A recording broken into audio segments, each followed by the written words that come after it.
সময়ের সাথে সাথে গ্রামেও অনেক নিত্য নতুন জিনিস চলে আসছে। আগে আমরা হাত দিয়ে ভুট্টা ছিলতাম, আর দেখো এখন ভুট্টা ভাঙানোরও মেশিন চলে আসছে, যেটাতে দিলেই 5 সেকেন্ডের মধ্যে ভুট্টা খুলে চলে আসে।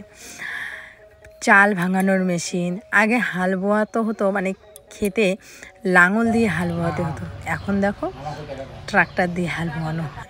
যুগের সাথে সাথে আমাদের গ্রামের জিনিসগুলোও কিন্তু অনেক পরিবর্তন হয়ে যাচ্ছে বন্ধুরা। পুচকু এদিকে দেখে এত খুশি হয়েছে, ওদিকে যাওয়ার জন্য পাগল হয়ে গেছে। বাইরে এতটা গরম, তবুও ওকে নিয়ে গিয়ে একটুখানি ঘুরিয়ে আনা হয়েছে। তো এখন টাটা দিচ্ছে, গাড়িটা চলে যাচ্ছে জন্য টাটা দিচ্ছে। চলো বন্ধুরা, আজকের ব্লগটা দেখতে থাকো, আশা করি তোমাদের খুব ভালো লাগবে আজকের ভিডিওটা।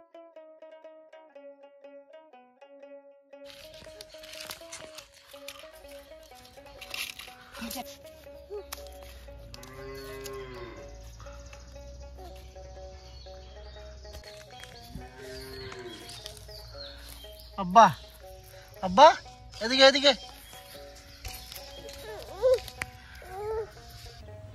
গরমকাল পড়ে গেছে, আর এই সিজনে আম মাখা খাওয়া হবে না এরকম মানে লোক সংখ্যা খুবই কম।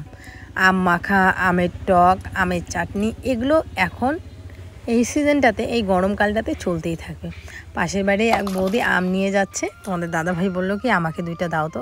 আমাদের কাছেও আছে, কিন্তু আমাদেরগুলো না ছোট ছোট, এই আমগুলো বেশ বড় বড় হয়েছে, মোটামুটি আমের টক খাওয়ার জন্য পারফেক্ট। তো এগুলো দিয়ে আজকে বানাবো আমের টক। আমাদের গ্রাম বাংলায় ভাষায় বলি আমরা আমের ঝসা।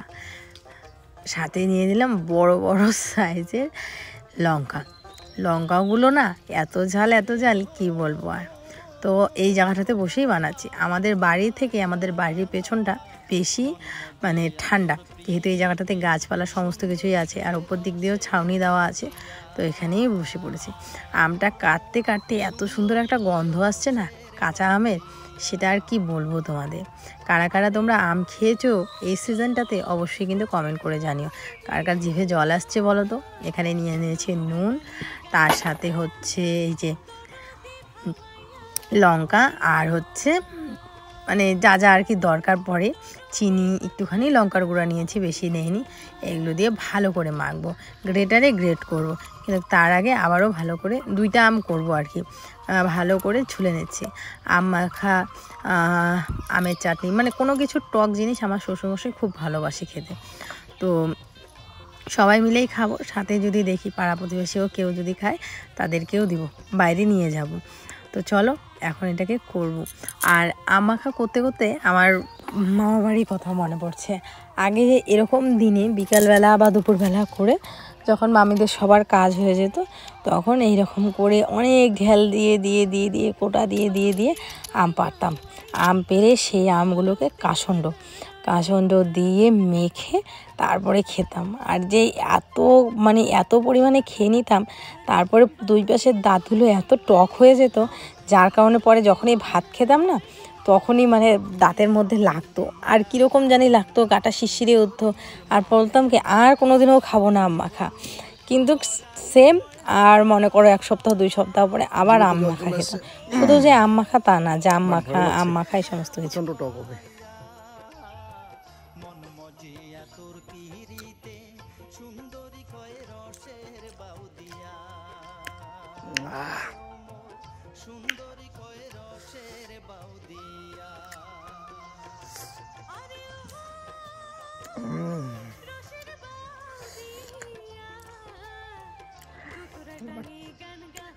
টেস্টও লাগতেছে।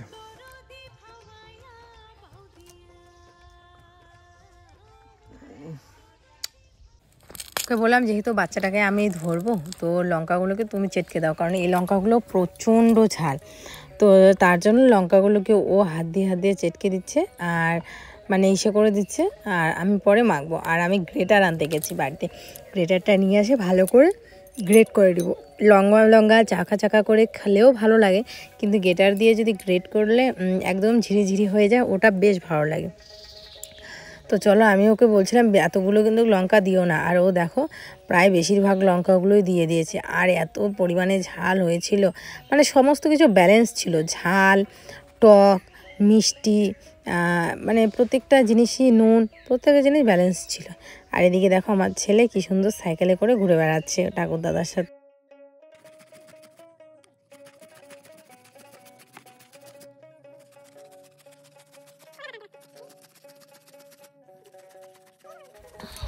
দুপুরের দিকে মামি ফোন করে যে আয় তো একটু বাড়িতে।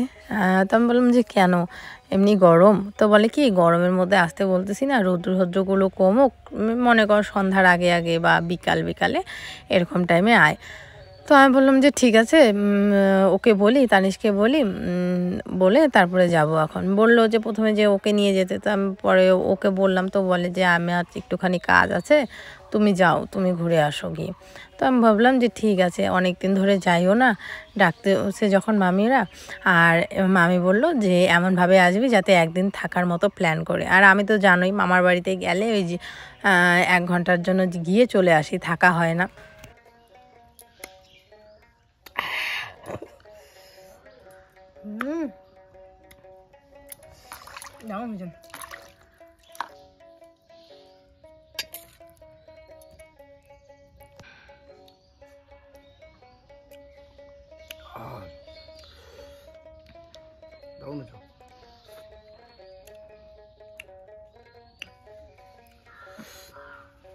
যেমন ঝাল তেমন টক, তেমন মিষ্টি, যেমন মিষ্টি, টেস্টটাই আলাদা। তারপরে আবার ফোন করলো বিকালের দিকে। তো আমি বললাম যে যাবো একটুখানি, সন্ধ্যা আসুক তখন যাব। তো তোমাদের দাদাভাই বাজার থেকে আমাকে মিষ্টি এনে দিল, কারণ আমি আর বাজারে নামানামি করব না, ঢোকাঢুকি করব না। ও মিষ্টি এনে দিল, একটা স্প্রাইটের বোতল নিয়ে আসলো, আর বলল যে ক্ষেত থেকে আমাদের বাড়িতে তো অনেক লাউ হয়েছে, লাউ আর হচ্ছে একটা মিষ্টি কুমড়া নিয়ে যাও, কারণ এরকম টাটকা সবজি মামিদের তো জমি আছে, মানে একরকম আর কি সবজি করে, যদি বেগুন করে তো বেগুন, এরকম আর কি। তো বললো নিয়ে যাও। আর এরকম সবজি খেতে, মামির টাটকা সবজি খেতে খুব ভালোবাসে মামি, বড়দাদু ওরা। তো যার কারণে যে মিষ্টি কুমড়া, আর এর আগের দিন বাবাকে দিয়ে একটা মিষ্টি কুমড়া পাঠাইছিলাম, তো অনেক আশা করে সে মিষ্টি কুমড়াটা কাটা হয়েছে, তারপরে মিষ্টি কুমড়াটা পচা ছিল। তো যার কারণে একটা ভালো দেখে মিষ্টি কুমড়া আর একটা লাউ নিলাম। আর শাক খেতেও ভালোবাসে, তো এই রাতে আর শাক তুলবো না। আর ছেলে ঘুম থেকে উঠেছে, তাড়াতাড়ি করে ওকে রেডি করে যাব। মানে আমরাও বের হয়েছি, সেই মুহূর্তে বর্দি চলে আসছে। মানে বর্দি আসবে যে সেটা আমি জানতামই না। তো যার কারণে বর্দি আসলো, আসার পরে ভাবলাম যে বাদ দিয়ে আজকে যাওয়া। আর আমিও তো এদিকে বলে দিছি যে যাবো, এখন শুনে কয় যে তোমার বর্দিও আসবে। হ্যাঁ, আগেই আমাকে কইতা ঠিক নাই যে কালি আসতেছে, কালিও পাং নাই আসির তাহলে আমি আজি ওলা কং পরে যদি ওলা যাও না পাং ঠিকই নাই। মু যখন করে ডিউটি ছাড়িয়া তখনকে একেবারে ছাড়ার পর যদি যান তাহলে ফোন করে রেডি রেডি দিয়ে এখন বলবো।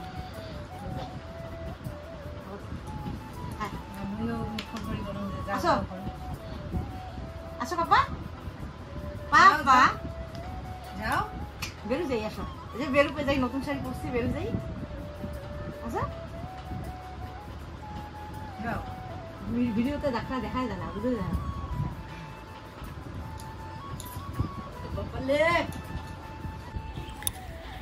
এখানে এই যে হেয়ার কোলে আছে, হেয়ার কোলে কি জানি দেখিয়ে দিচ্ছে। তো দেখো রেডি হলাম, জামা কাপড় গোছানো। তো বর্দি এই যে বাবুর জন্য হচ্ছে আপেল নিয়ে আসছে, তো বর্দি যে আপেল খাইয়ে দিচ্ছে একটুখানি। তো পরে আমি ভাবলাম যে না, ফোন করে না করি। তো পরে মামিকে ফোন করলাম, তো ফোন করে বললাম যে মামি আজকে আর যাব না। তো আসলে কি বাড়িতে একটুখানি অ্যারেঞ্জমেন্ট করেছিল, তো যার কারণে মামি বললো, মামিও মানে কি বলবো, একটু বাচ্চা টাইপের আর কি, তোমরা জানোই, বললো যে থাক তাহলে আর আসতে হবে না। একটুখানি খারাপ পাইছিল।